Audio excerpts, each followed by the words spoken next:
વિષય વાણિજ્ય પત્ર વ્યવહાર અને સેક્રેટરિયલ પ્રેક્ટિસ, વિભાગ પહેલો, ચેપ્ટર નંબર 4, વાણિજ્યક પત્રનું સ્વરૂપ.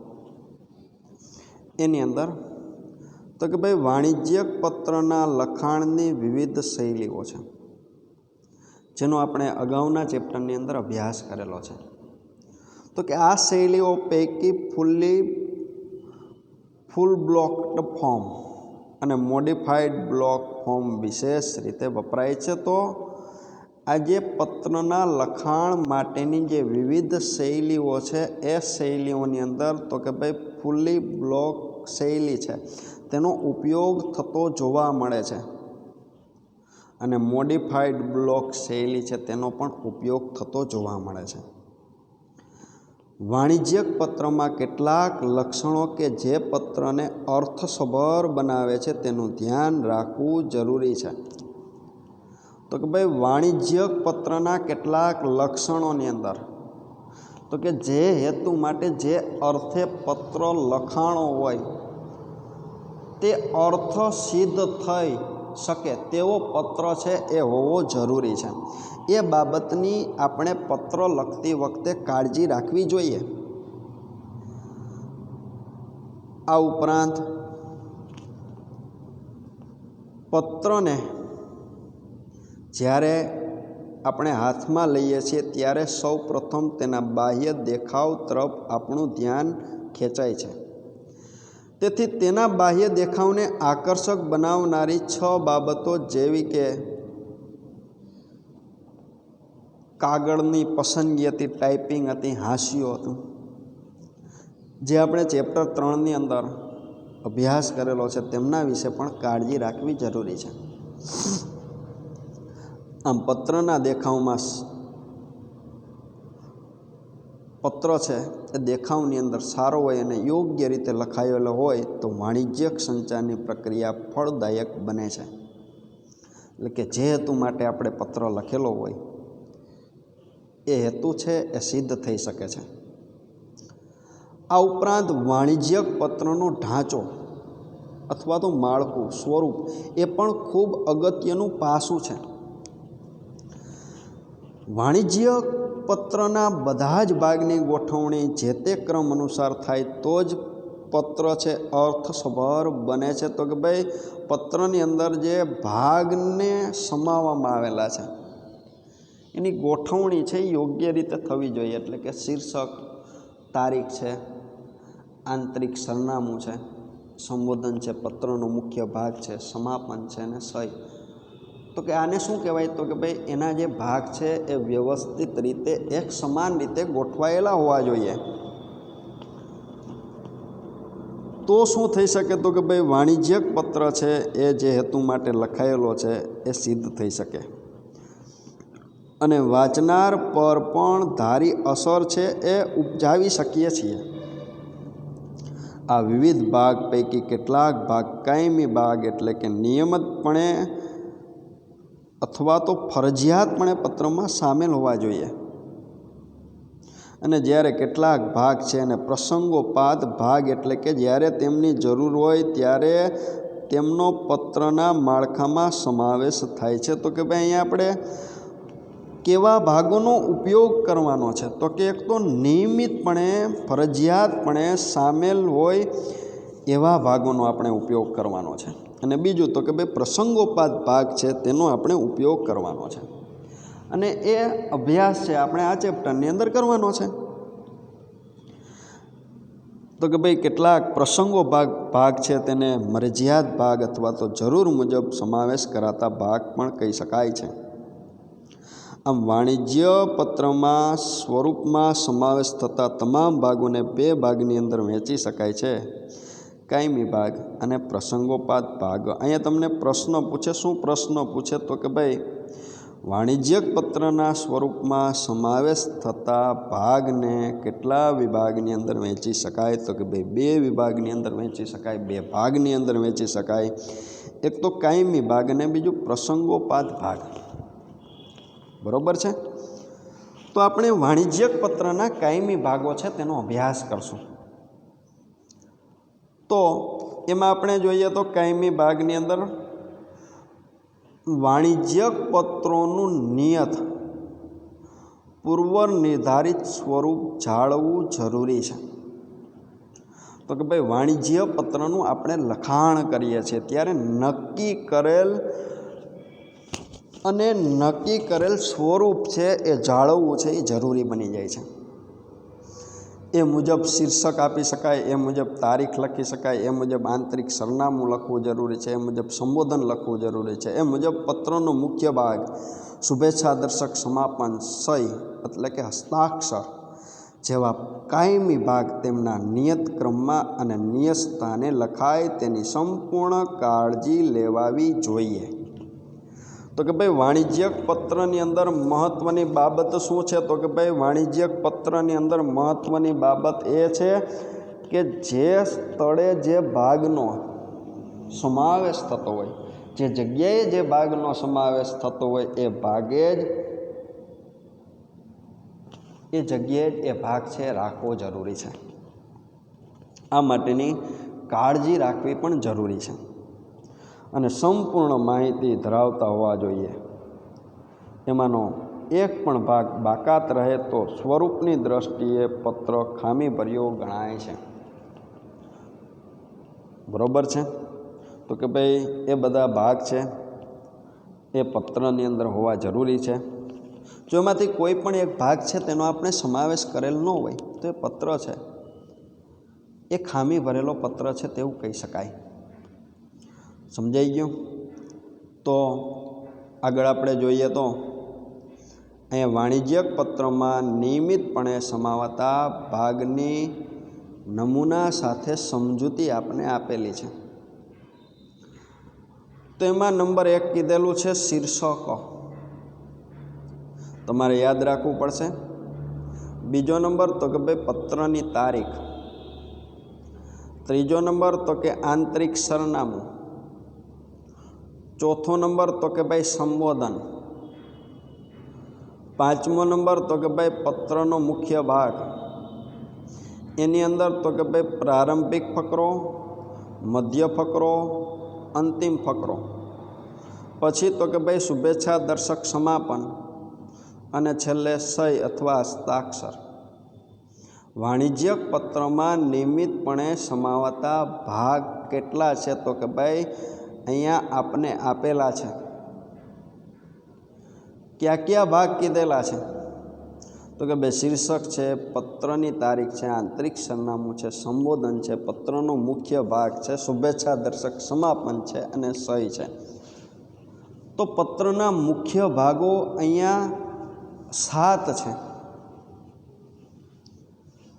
એનો આપણે આ ચેપ્ટરની અંદર અભ્યાસ કરવાનો છે. સાથે સાથે પ્રસંગોપાત ભાગ છે તેનો પણ અહીંયા આપણે અભ્યાસ કરવાનો છે. બરાબર છે? આ ચેપ્ટર છે એ તમારા માટે બહુ મહત્ત્વનું ચેપ્ટર છે. શા માટે? તો કે ધોરણ 12ની અંદર પરીક્ષાની અંદર આપણે જે F વિભાગ આવે છે એની અંદર 4 પત્રો પૂછાય છે. એના માર્ક્સ કેટલા હશે? તો કે ભાઈ 20 હશે. એક પત્રનો 5 માર્ક.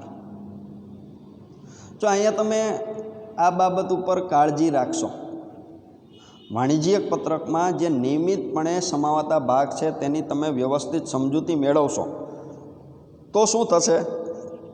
તો કે તમારે ધોરણ 12ની અંદર અહીંયા જે કાળજી લેવાની છે તે આપણે ધ્યાનમાં રાખીશું તો તે બાબત છે તે તમારે શીખવી પડશે નહીં અને તમે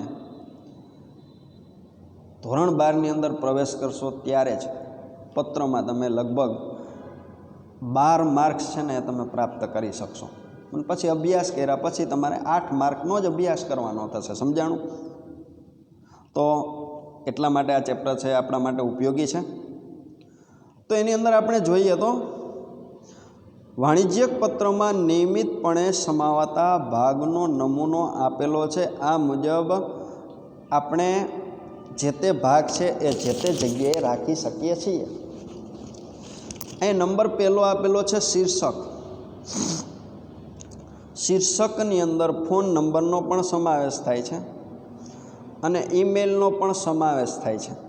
બરાબર છે?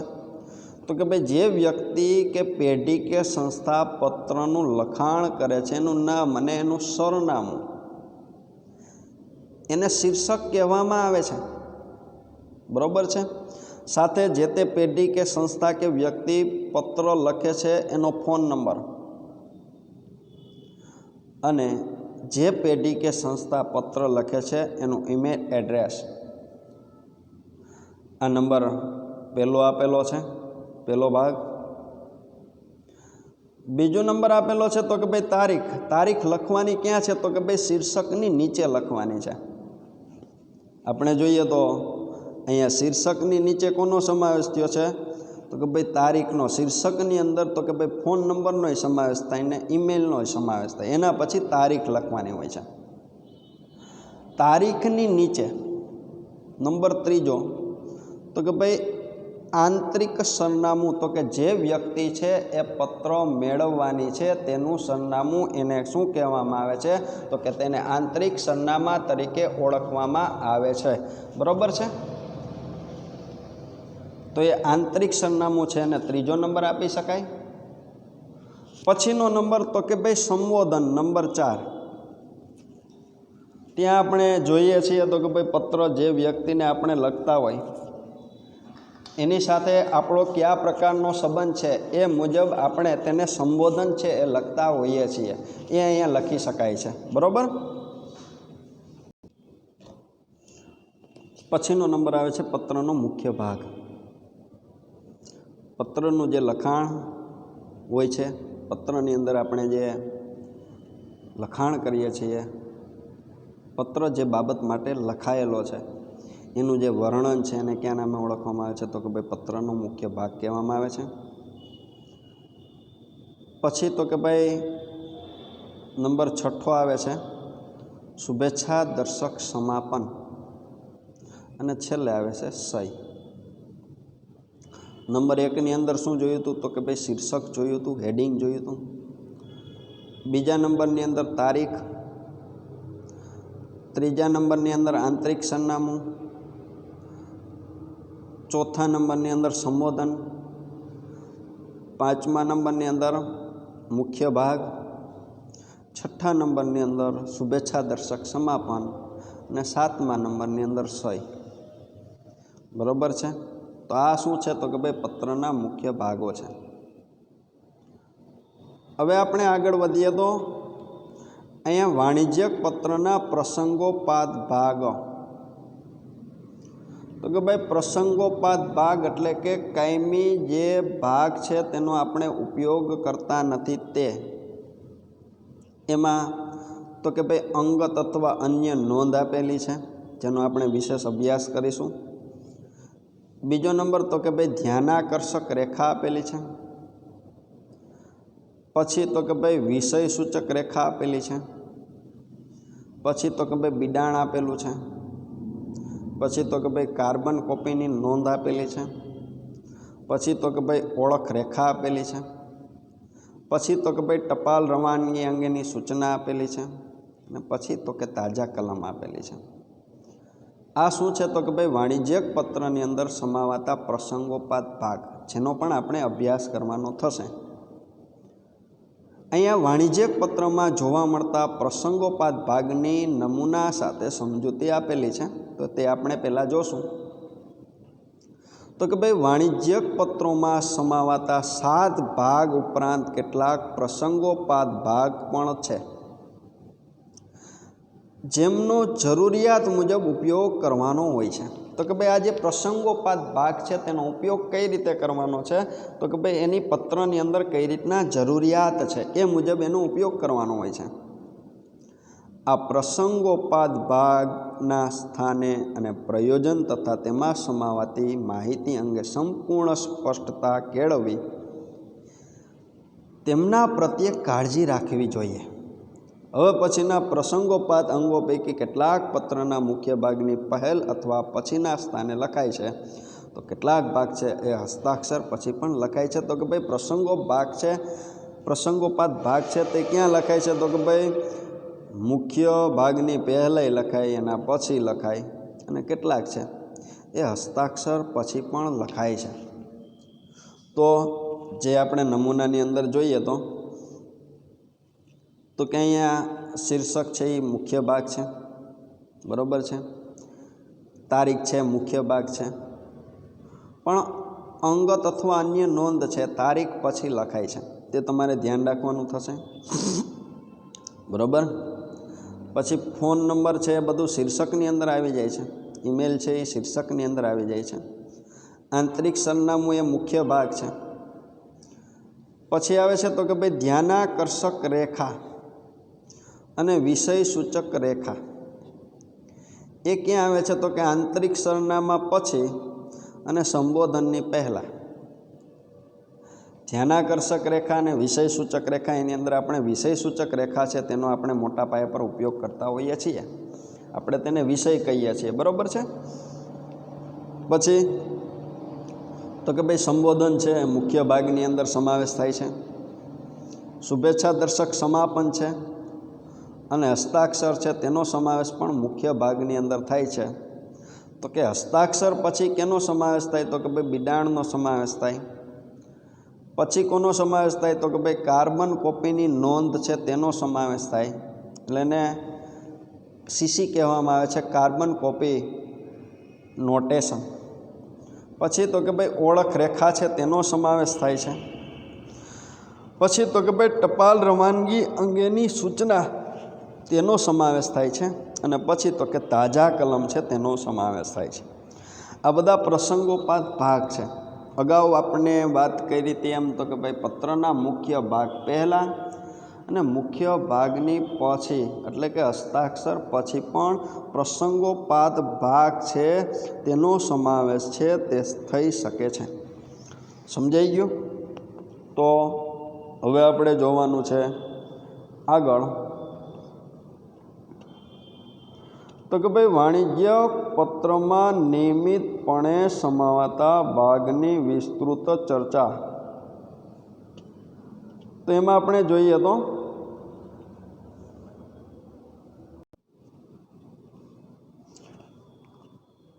તો કે ભાઈ હવે આપણે પત્રમાં સમાવાતા મુખ્ય ભાગ અથવા તો કાયમી ભાગ છે તેના વિશે ચર્ચા કરીશું.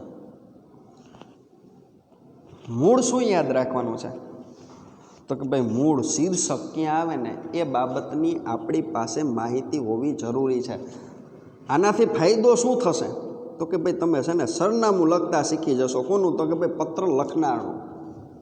બરાબર છે. તો તેની અંદર આપણે જોઈએ તો વાણિજ્યક પત્રના મુખ્ય ભાગ પૈકી આ પહેલો ભાગ પત્ર દ્વારા સંસ્થા કે પેઢીની ઓળખ પૂરી પાડે છે. તો કે ભાઈ આ ભાગથી થાય છે શું તો કે ભાઈ આ ભાગથી સંસ્થા છે કે પેઢી છે એને ઓળખ મળે છે. બરાબર છે. પત્રની શરૂઆત આ ભાગથી થાય છે. કયા ભાગથી તો કે શીર્ષકથી. કેટલીક સંસ્થાઓ કે પેઢીઓ પોતાના છપાવેલા લેટર પેડ ઉપર પત્રો મોકલાવે છે. તો કે ભાઈ કેટલીક પેઢી કે સંસ્થા શું કરતી હોય છે તો કે એણે અન્ય પેઢી કે સંસ્થાને પત્ર લખવો છે તો એના લેટર પેડ ઉપર પોતે પત્ર લખે છે. અહીંયા લેટર પેડમાં શું હોય છે તો કે ભાઈ આ લેટર હેડમાં પેઢી કે સંસ્થાનું નામ, તેમના વ્યવસાયનો પ્રકાર, તેમનું પત્ર વ્યવહારનું સરનામું, આ ઉપરાંત તેમના અન્ય સરનામા વિષયક માહિતી જેવી કે email, telephone number, fax number, વેબસાઇટનો સમાવેશ થાય છે. તો કે ભાઈ શીર્ષકની અંદર કેટલીક પેઢીઓ કે સંસ્થાઓ છે લેટર પેડનો ઉપયોગ કરતી હોય છે. તો કે ભાઈ લેટર પેડની અંદર શું હોય તો કે ભાઈ આવી રીતનો જે લેટર પેડ હોય છે એની અંદર આ રીતના આને શું કહેવામાં આવે છે તો કે ભાઈ લેટર હેડ કહેવામાં આવે છે. એમાં પેઢી કે સંસ્થાનું નામ, એનું સરનામું, એના વ્યવસાયનો પ્રકાર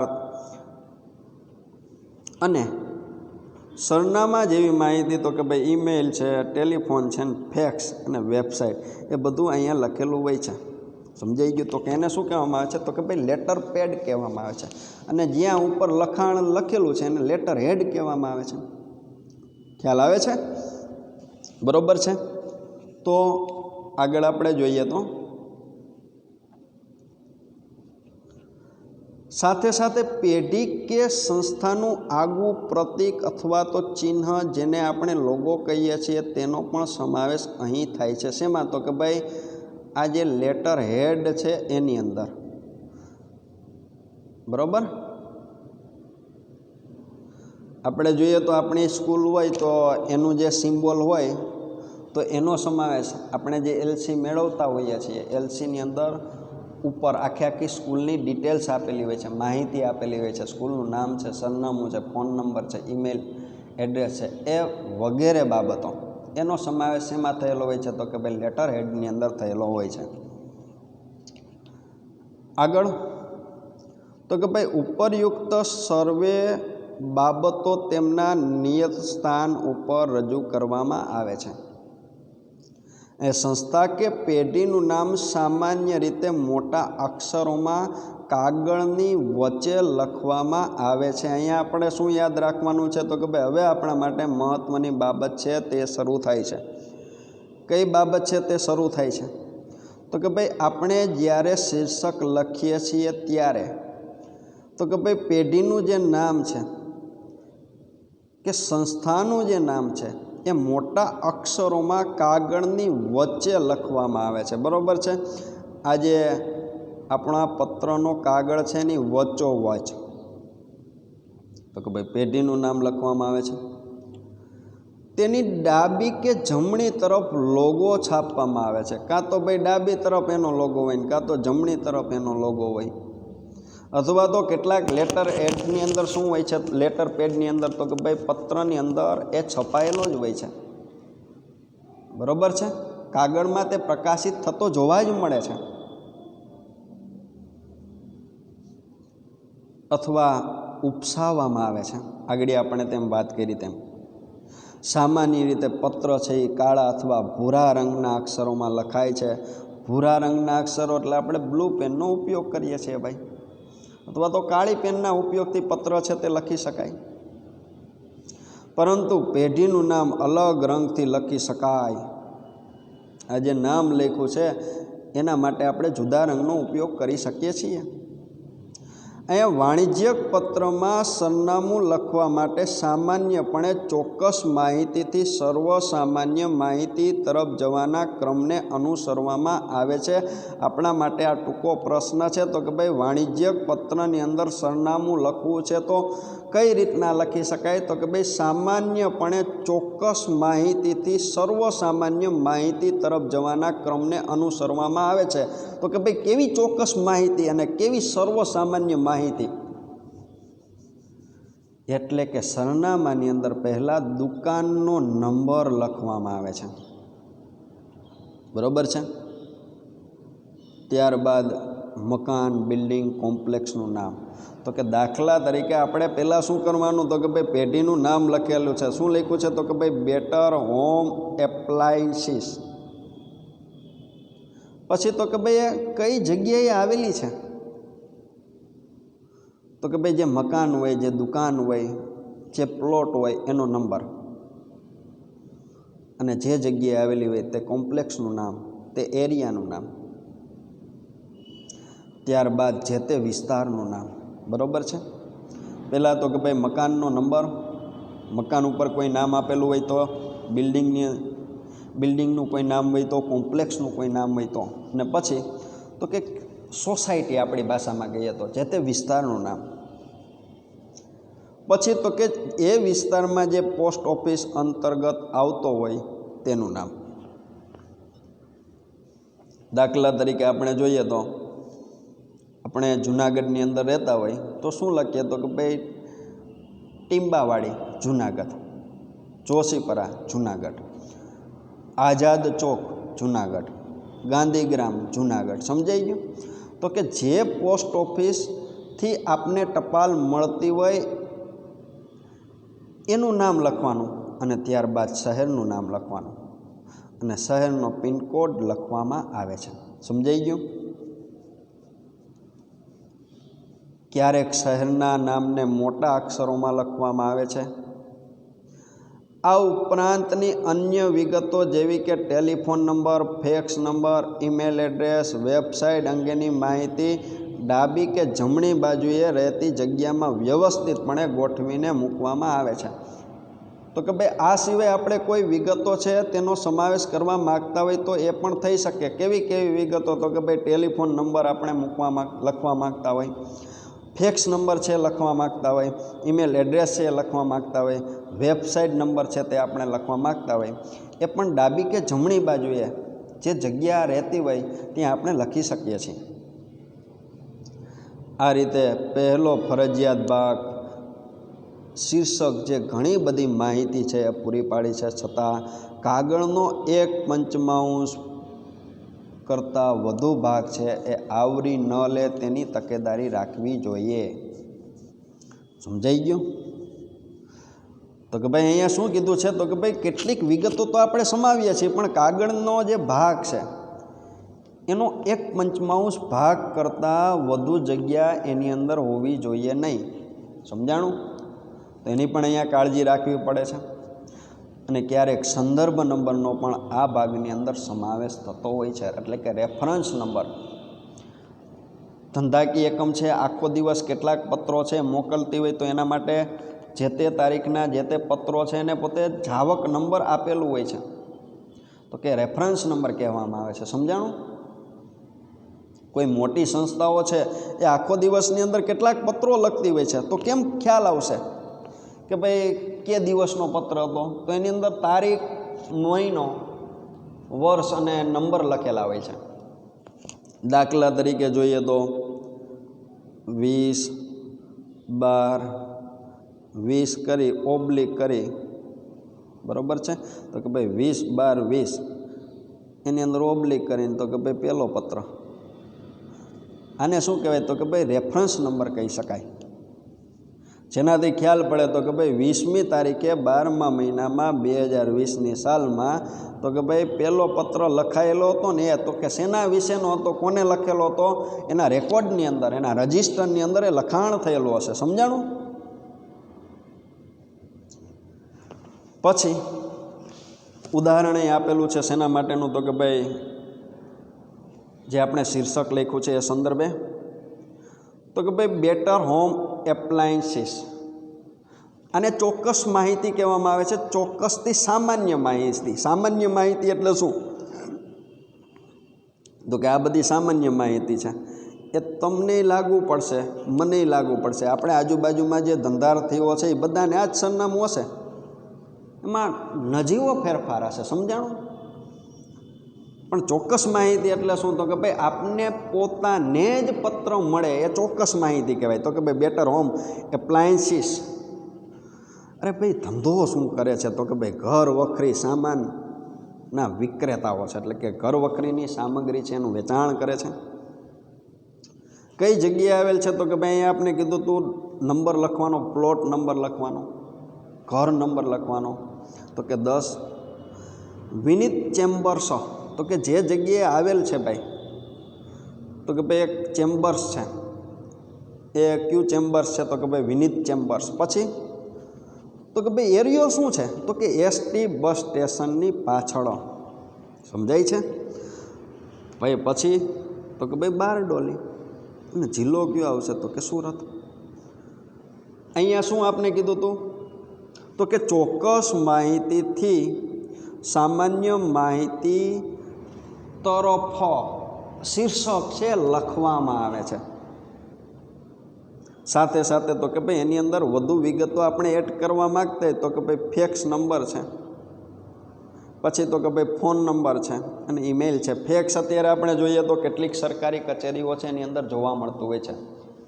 ગામની અંદર જે જગ્યાએ અમુક જગ્યાએ જ્યાં ઝેરોક્સનું કામ થતું હોય છે, સરકારી કચેરીઓની આજુબાજુમાં કોઈક જગ્યાએ ફેક્સ મશીન હોય છે, બરાબર? જેના માટે પણ આવો નંબર છે તે આપવામાં આવેલો હોય છે. શું એ તમને ટૂંકમાં સમજૂતી આપું તો કે એક એવું મશીન છે કે આપણે જે કાગળ છે જે તે કચેરીએ મોકલવા માગતા હોય તો અહીંયા એક પ્રિન્ટર જેવું મશીન હોય છે, એની અંદર દાખલ કરી દેવાનું અને આ જે નંબર આપેલા છે તે ફોનથી ડાયલ કરવાના. ફોનથી એ નંબર ડાયલ કરશો એટલે શું થશે? તો કે એની અંદર રિંગ જશે. રિંગ જશે પછી તો કે ભાઈ રિંગ જ્યારે બંધ થઈ જશે ત્યારે આપણે જે કાગળ છે જે મશીનની અંદર દાખલ કરેલો છે એ ઓટોમેટિક એક જગ્યાએથી નીકળી જશે. એટલે શું થઈ ગયું હશે, એટલે કે સામેવાળી વ્યક્તિ છે ને એ પ્રિન્ટ છે ને એ નંબર ઉપર મળી ગયેલી હશે. સમજાઈ ગયું? અને ફેક્સ કહેવામાં આવે છે. તો કે ભાઈ બીજી રીતે અહીંયા આપણે જોઈએ તો એમાં તો કે ભાઈ બેટર હોમ એપ્લાયન્સીસ પત્ર લખે છે, શીર્ષક છે, ફોન નંબર આપેલો છે, ફેક્સ નંબર આપેલો છે, ઈમેલ આપેલો છે, અને આ બાજુ સરનામું લખી શકાય. અને જમણી બાજુ કહેવામાં આવે છે આપણી વિનીત ચેમ્બર છે, એસટી બસ સ્ટેશનની પાછળ છે, બારડોલી છે, જિલ્લો સુરત છે. સમજાય છે? અહીંયા યાદ રાખજો, બોર્ડની પરીક્ષાની અંદર તમે શીર્ષક અને તારીખ વ્યવસ્થિત લખેલ હશે તો તમને 1 માર્ક્સ મળશે. સમજાઈ ગયું? મેં તમને કીધું હતું કે ભાઈ 20માંથી 12 માર્ક છે એ તમને સરળતાથી મળી શકે. હવે તમે સરનામું લખતા શીખી ગયા એટલે તમે 4 માર્ક તો મેળવી લીધા ભાઈ. હવે આંતરિક સરનામું તમે લખતા શીખી જશો એટલે બીજા 4 માર્ક મેળવી લીધા, 8 માર્ક થઈ ગયા. અને નીચે તમે વ્યવસ્થિત રીતના આપનો વિશ્વાસો કરીને સહી કરતા શીખી ગયા એટલે બીજા 4 માર્ક એટલે 12 માર્ક થઈ ગયા. 2 માર્ક શેના મેળવવાના છે? તો કે ભાઈ પત્રનું લખાણ છે ને એના મેળવવાના છે. ખ્યાલ પડે છે બોલું છું એ? તો એટલા માટે શીર્ષક છે એ અહીંયા શીખવું છે તમારા માટે જરૂરી બની જાય છે, એ તમારા માટે મહત્ત્વનું બની જાય છે. તો અહીંયા આપણે શીર્ષક છે તે પૂરું કરેલું છે. એના પછી આપણે જોઈએ તો નંબર બીજો આપેલો છે પત્રની તારીખ. એ પહેલાં તમને સમજૂતી આપી દઉં તો કે ભાઈ આ જે શીર્ષક છે એ તમને 1 માર્ક્સની અંદર પૂછી શકાય. 2 રીતે લખી શકાય છે, કાં તો વચ્ચોવચ લખી શકાય છે અને કાં તો પેઢીનું નામ વચ્ચે લખવાનું અને સરનામું છે કઈ જગ્યાએ તો કે ભાઈ અહીંયા જમણી બાજુએ સરનામું છે તે આપેલું છે, એ રીતે પણ લખી શકાય. સમજાઈ ગયું? પણ આ રીતે લખવું આપણા માટે સારું રહેશે કારણ કે બંને બાજુની જગ્યા છે એનો આપણે વ્યવસ્થિત રીતે ઉપયોગ કરી શકીશું. અને પત્ર આખો લખાશે ત્યારે પણ વ્યવસ્થિત દેખાશે. સમજાઈ ગયું? અહીંયા આપણે જોઈએ તો શું જોવા મળે છે તો કે ભાઈ અહીંયા વધુ ભાગ છે એ ખાલી જોવા મળે છે. એટલે એવી પરિસ્થિતિનું નિર્માણ ન થાય એટલા માટે અહીંયા આ કાળજી રાખવી જરૂરી બની જાય છે. સમજાણું? તો અહીંયા શીર્ષક છે એ અહીંયા પત્રના મુખ્ય ભાગની અંદર પૂરું કરીએ છીએ. આવતા લેક્ચરની અંદર આપણે બીજા ભાગો છે તેના વિશે સમજૂતી મેળવશું. તો અહીંયા આપણો લેક્ચર છે તે પૂર્ણ કરીએ છીએ.